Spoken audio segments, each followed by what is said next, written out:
Well, hello everyone, and welcome to Timsy Naked Tarot, the special yuletide edition. Okay, yes, you get to see me. I am in my dressing gown. Sorry, it's kind of like what I live in. Um, so we're doing a yuletide. Yuletide being the celebration of the winter equinox. Okay, no, the winter solstice. That's a good start. In the Scandinavian countries. Okay, they still kind of honor this tradition, even though it is classed as pagan. Okay, so we're talking about a pagan tradition, a pagan belief. Now, before people jump off about devil worshipping and the like, basically all what the word pagan and heathen mean is non-Christian. Okay, so there we go. Non-Christian beliefs, non-Christian religions. Okay, they're all pagan. So, yes, in Scandinavia, they celebrate Yuletide. So, happy Yuletide to you all. Well, I'm actually recording this on the 19th because I want to post it at 19 minutes past 3 tomorrow. And I'll be working, so I can't do it then. So the reason I want to post it at that time is because that is sunset in the most eastern part of Scandinavia, okay, signifying the first day of Yuletide, okay, or the first night of Yuletide, actually. The first night of Yuletide is Mother's Night, okay, and sort of Yuletide goes over 12 days. So it will start on the 20th, work its way up to the beginning of the new year. It's as I said, it's a celebration of the winter solstice. Okay, the longest night, the beginning of the sun coming back, all that, Thor chasing away the frost giants, everything else. And they paid homage to various different gods. Okay, Odin, tomorrow, no, it will be tomorrow night when you're watching this, but the 21st, actually, the winter solstice, is when Odin is said to head the wild hunt, and he goes out and he collects all the souls of the fallen people from throughout the year. And this is where the celebration of Yuletide sort of kind of really comes from, because the poor peasant folk back then were a bit worried that if they get caught out at night by themselves, then, well, they might accidentally get picked up by the wild hunt as well and taken away, even though they're not dead. So, what can I say? They thought their gods were stupid. But no offense to anyone who still worships those gods. Getting back to it, yeah, I will do that, go off on a tangent. I've got a little list down here of things I'm meant to be sticking to. I've already lost track of that. So, but we are dealing with Mother's Night. And some people say that Yuletide starts on the 21st, the winter solstice. Some people say it lasts 12 days, but it doesn't. There are accounts in the records. I think it's the Icelandic something or other sagas, that sometimes it lasts 3 nights.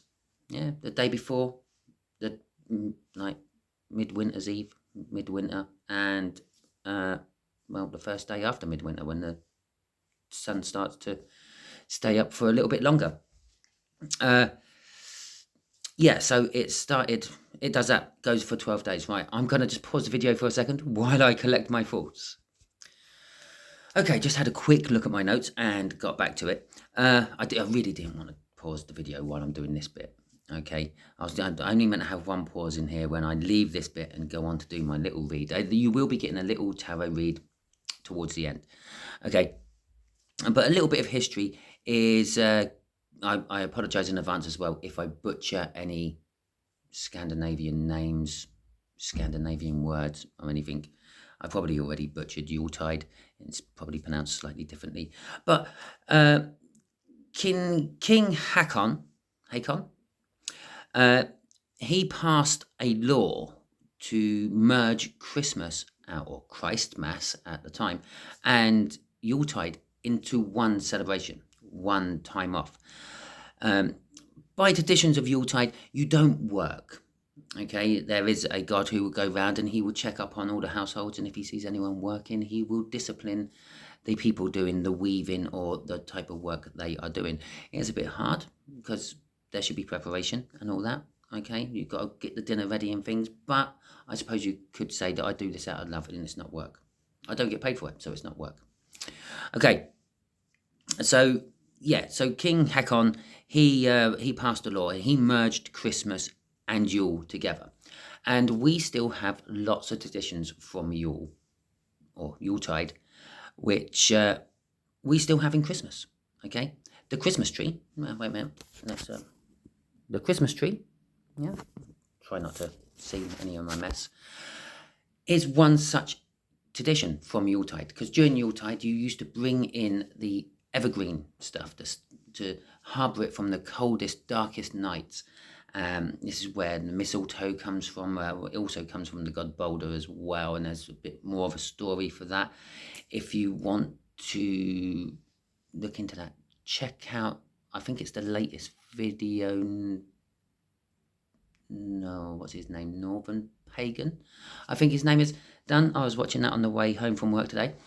But yeah, so there are other traditions around the mistletoe. The kissing underneath the mistletoe, for example, is your reaffirming and support for Balder. And Balder is a god who, when he dies, he can only be killed by mistletoe as well. And when he dies, it signifies the beginning of Ragnarok. Okay, and then he is reborn after the Ragnarok. And so it's all about that.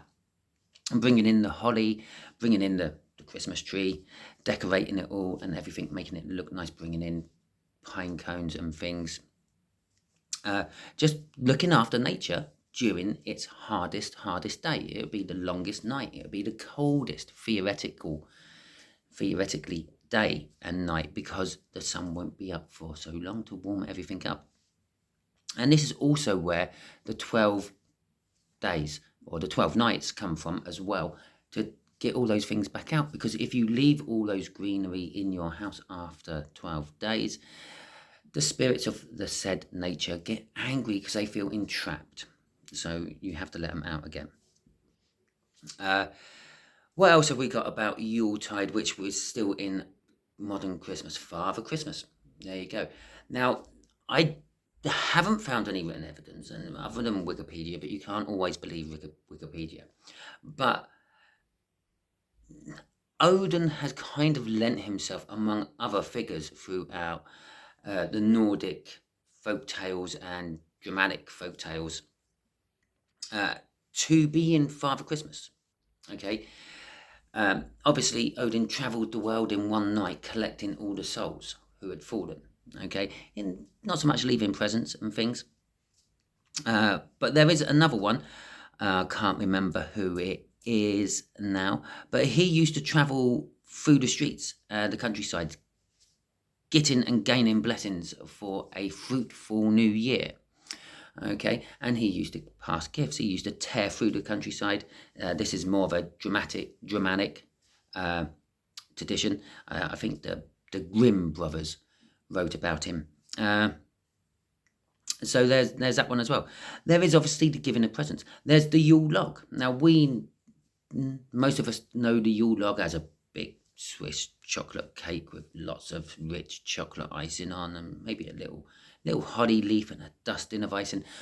But traditionally, it was a big log which was brought into the common house or the long house of the village, and they would light it, and it should last for 12 days.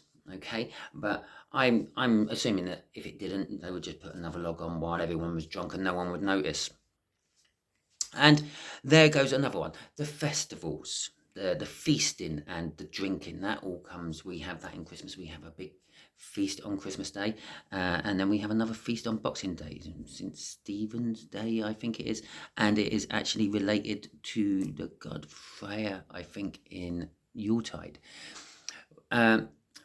But on Mother's Day, which is when you'll be watching this video, so today, or Mother's Night, as the case may be, that will be the preparation. That will be the slaughter of the animals for said feasting, bringing in all the supplies, getting the Yule log ready to actually light and everything.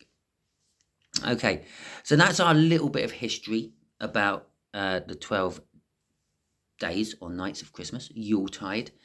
There is other bits I have written down, but I'm just finding it hard to concentrate on that and look at the camera and keep my focus on talking. So we'll just crack onto it. One of the other things that is special about Yuletide, there is 12 days or nights of it. Depending on when you want to celebrate it, you might want to celebrate it in False Hollow, something like that. Okay, that's the guy who teared through the countryside, getting blessings. Suddenly popped back into my head. Okay, anyway, so 12 days, 12 nights. Now, during these nights of feasting and festivities, you would be encouraged to remember about the months which have passed. So for the first night, Mother's Night, you'll be thinking about January. What happened last January? Can you remember what happened last January? Where were we last January? Okay, we were coming out of certain conditions, things like that. I don't know whereabouts you are watching this currently at the moment. You may be in America, in Australia, in India. So I couldn't tell you what the weather was like then for you, but so you think back on it, you have a little reminisce, because this is the idea of Yuletide. You remember things, certain things will stick out. You have learnt lessons, you have passed tests, all these things we quite often talk about in the tarot. Okay, so this is where I go on to a tarot read. Hopefully I'm going to pause this, flick the screen, and hopefully it will all stay in one part of a video. Otherwise you might get two parts of the video. Sorry, I'm not that technical minded. I don't know how to edit things together. It's one of the reasons why this is called the Naked Tarots, because you just get the naked video I do. No editing. About the only editing I do is pause to cough and drink. Okay, so, or sometimes blow my nose. So yeah, so we're reflecting on January, and my read will be on the coming January, next month, okay? I've already pre-shuffled the tarot cards and put in the intentions of what we're doing the read on. It's only going to be 4 little factors. We're going to be doing a general overview for the month, which is not going to be a tarot card. It's going to be a rune to start with. This will require a little bit more pausing because I am not up to date with all my runes. I'm rusty on them at best, so I will be just refreshing myself with them out of the book.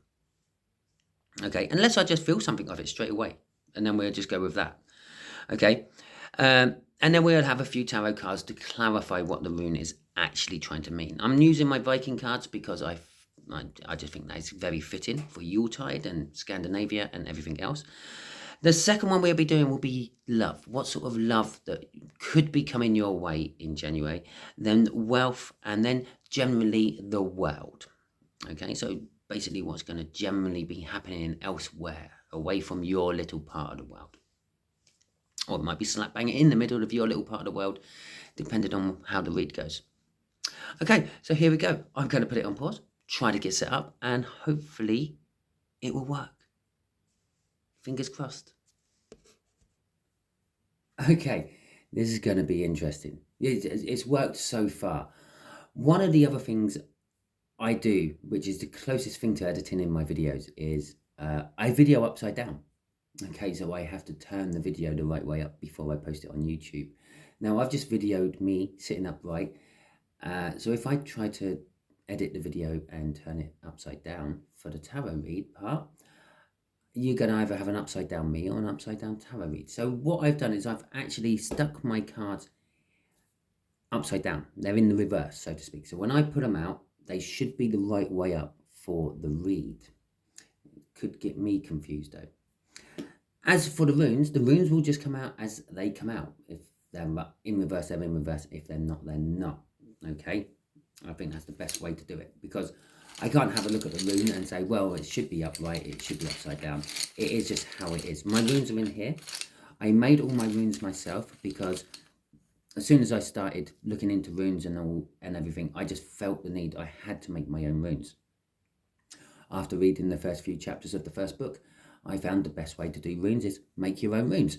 So there you go, following my intuition. So the general overview of the month is going to be, yes, one I have to refresh on. Okay, so this is now these, okay.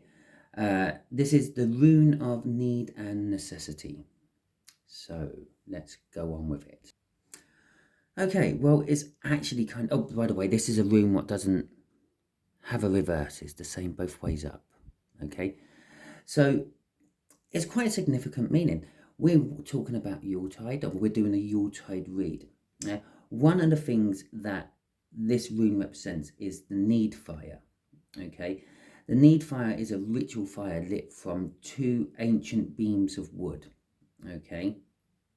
And it would give you light and warmth through times of hardship. So it's suggesting there will be times of hardship coming up. This could be poverty, hunger, lack of employment. It's not all that good. Back in the day, it would be like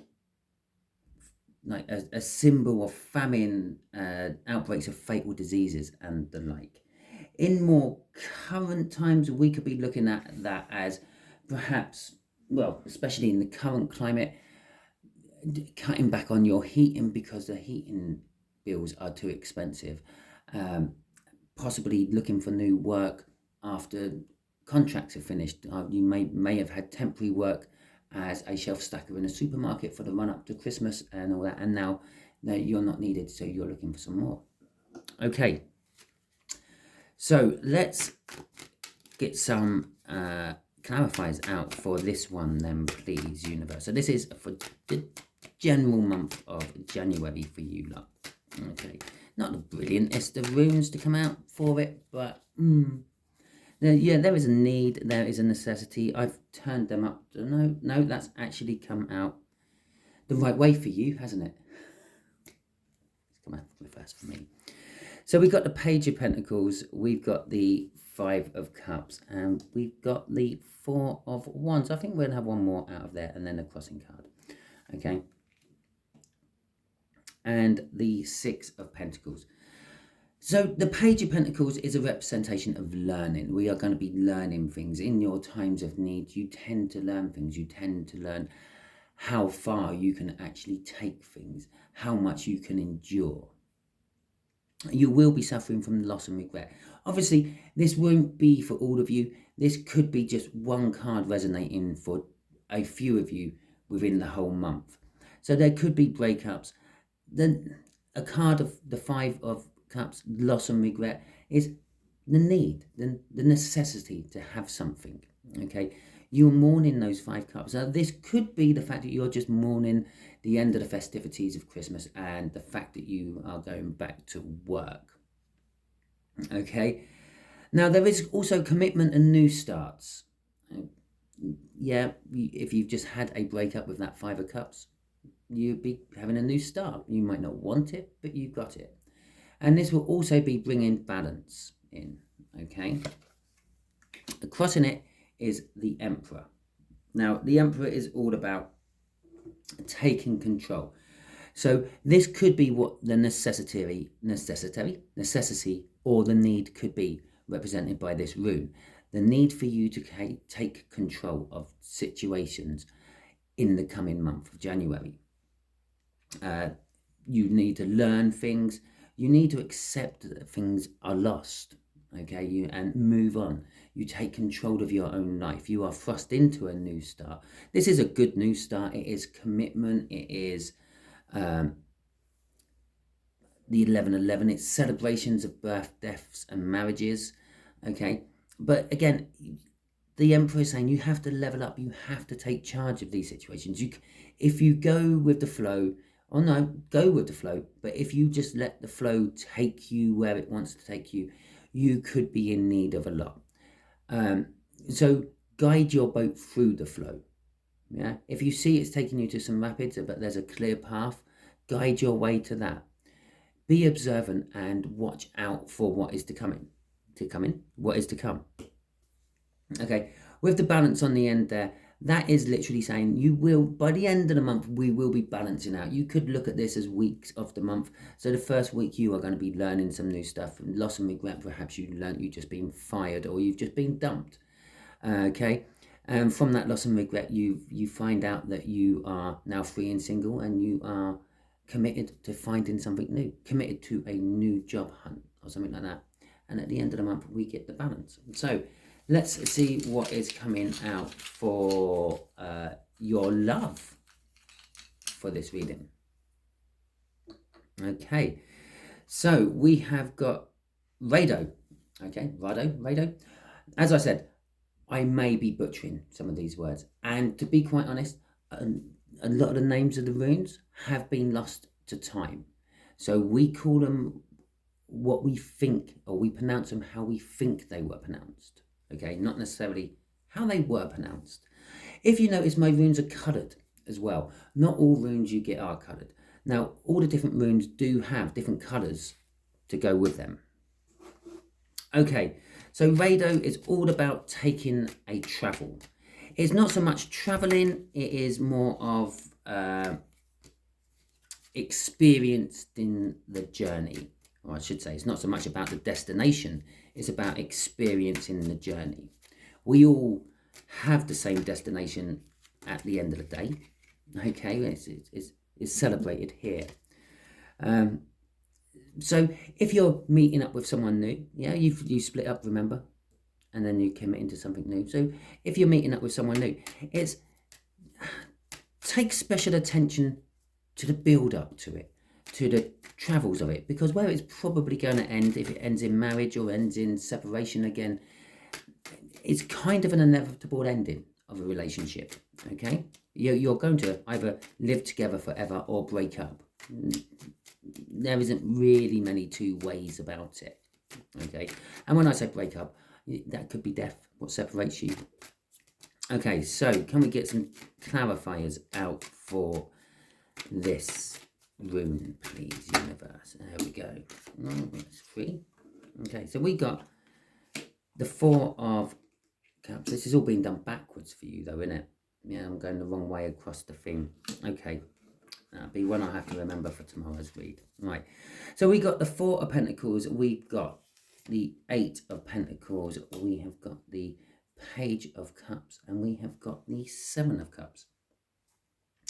So throughout your journey, there will be greed. You will be hanging on to things. Perhaps you're hanging on to the old relationship, this 5 of Cups up there, and fearing letting go of what you had to take on something new. But with working on yourself, you can then get your romance and your fantasies come to life within someone new. It's interesting that this actually falls, to me, under the commitment card, but it's over the commitment card in this particular one. So you will be committing to new love and to new fantasies and new romance. Okay. With the 7 of Cups at the end, there will be plenty of choices for you. Okay. So if you do have a breakup, don't fret. By the end of the month, you will have more people than you know what to do with. Crossing this one is the 9 of Cups. This will be a wish come true for some of you. It will be emotional fulfillment for others. And it is an indication of new starts to come. Because it'd be interesting to see what these reads are like for tomorrow's read when we go into February. So kind of these Yuletide reads is also going to be a little mini yearly overview. Okay. And bear in mind, you are actually probably going to get the quarterly overview of me tomorrow as well. Okay, I'm going to move all those cards up in a second. Okay, well, we've got that one coming out for the next one. I'll put them down there for now.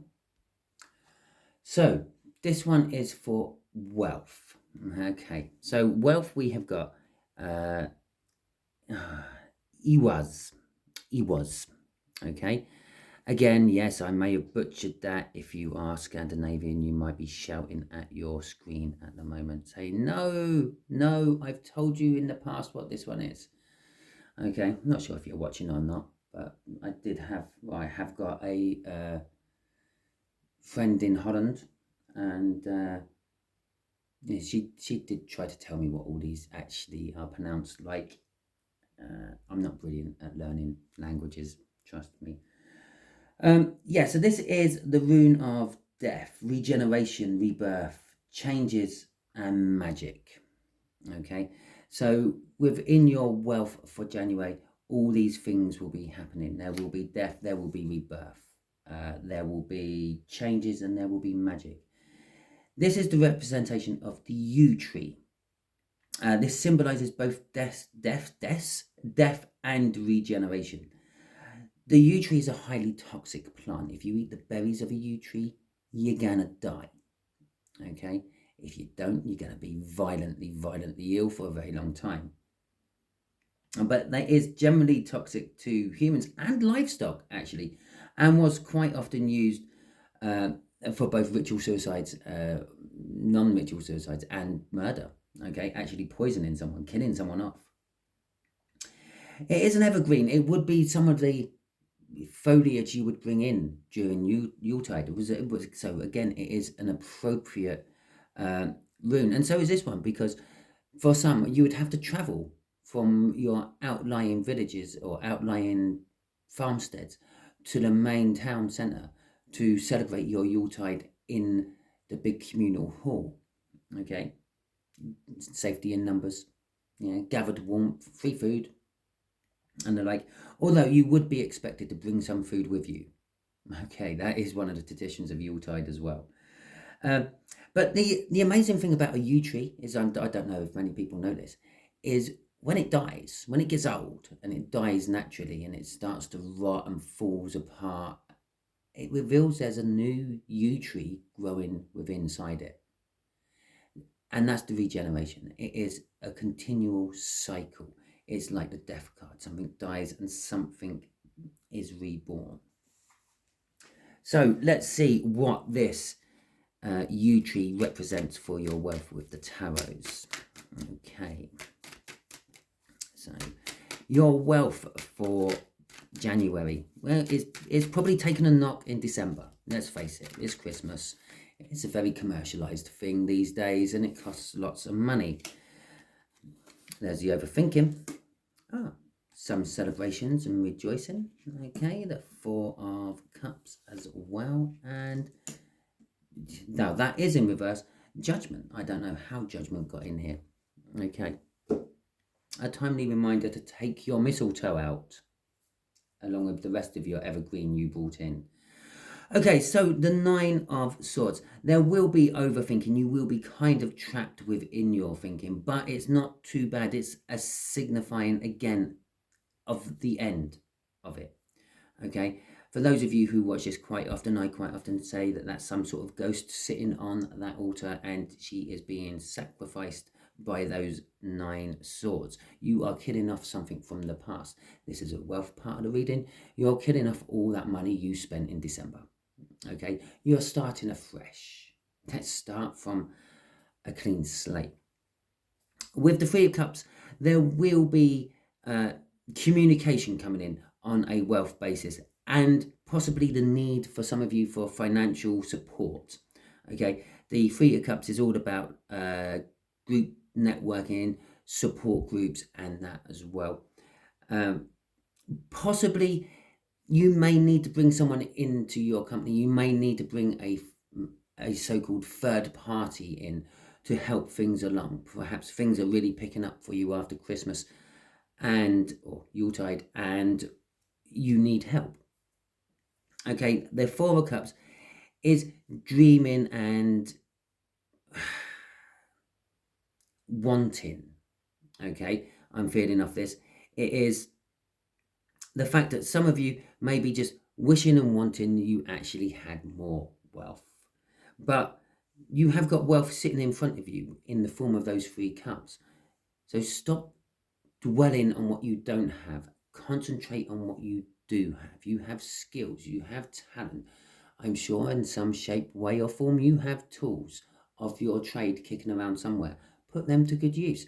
Even if you're just knocking out bird boxes from scrap bits of wood, They might not be very useful in the middle of January, but they will come more in use in March, April and May, when the birds are looking for places to nest. You might be able to sell them on eBay, Etsy, or any form of social networking pages. Okay, but Facebook has its own little marketplace now, etc. I know some of you are too young to know what Facebook is. Some of you are too old to know what Facebook is. But hey ho, there we go. And with that Three of Cups coming out before it, the social networking side of things, yeah, there may be an opening somewhere for you to shift said things made out of scrap. And when I say made out of scrap, I don't mean literally scrap. Find what is scrap for someone else, but useful for you.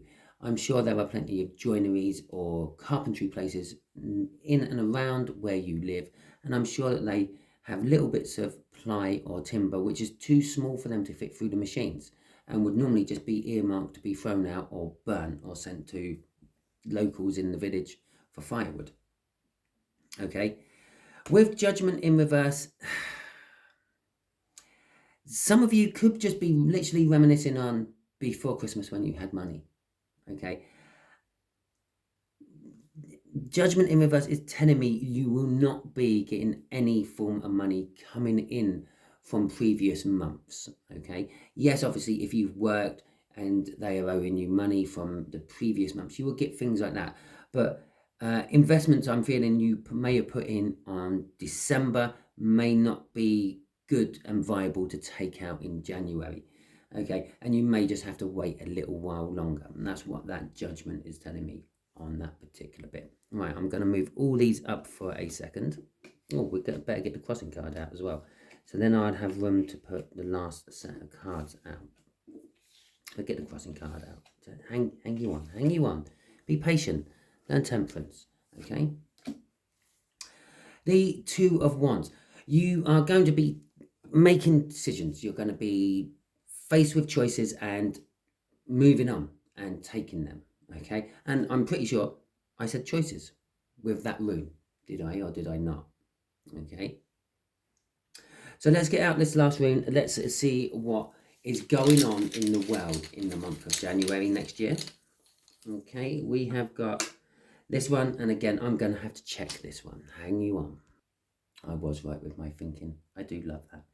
This is, I weren't right with how to pronounce the name though. This is Kanaz. Okay. This is the beacon, torch, fire, heat, light, illumination, breakthroughs, and creative fire. Okay, this is what this would be represented. It is the right way up. If it was in reverse, it would be pointing the other way. Okay, so this is the right way up. This is how the symbol should be viewed. Okay, basically saying, well, generally speaking, before electricity was discovered, the only source of light was fire. Okay, so fire was a big, important thing in pre-electrical civilization.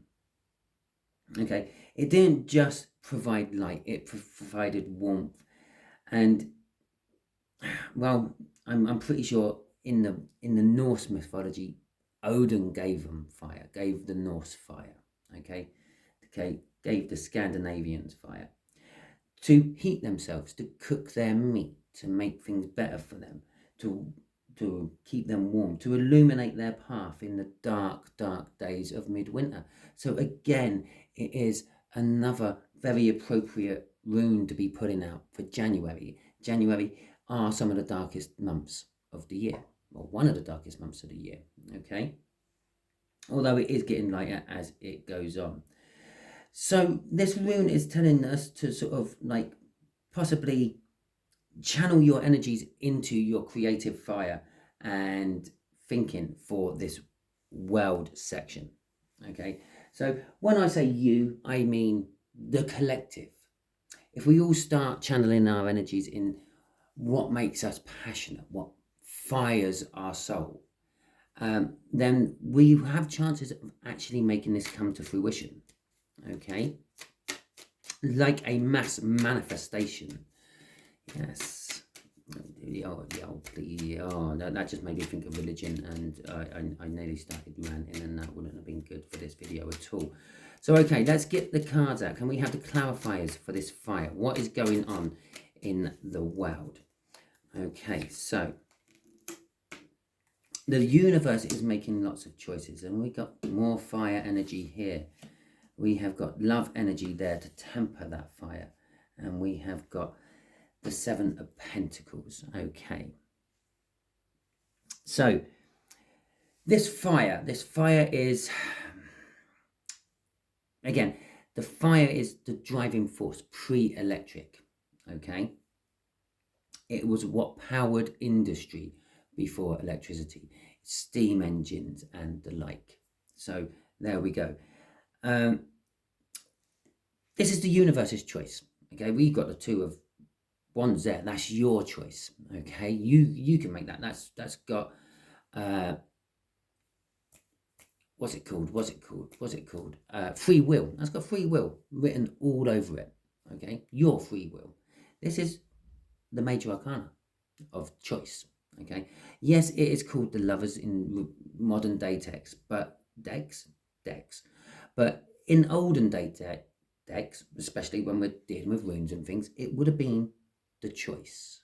Okay, the universe is throwing choices out in the month of January, giving people the option to go down the route they want to go down to. Do they want to pick up a torch and light their way, or do they want to fumble around in darkness? Do they want to follow the choices where these dark thoughts take them, or do they want to look for the light and guidance elsewhere? With the Queen of Wands coming out, people in the month of January will be driving or being driven by their own passions.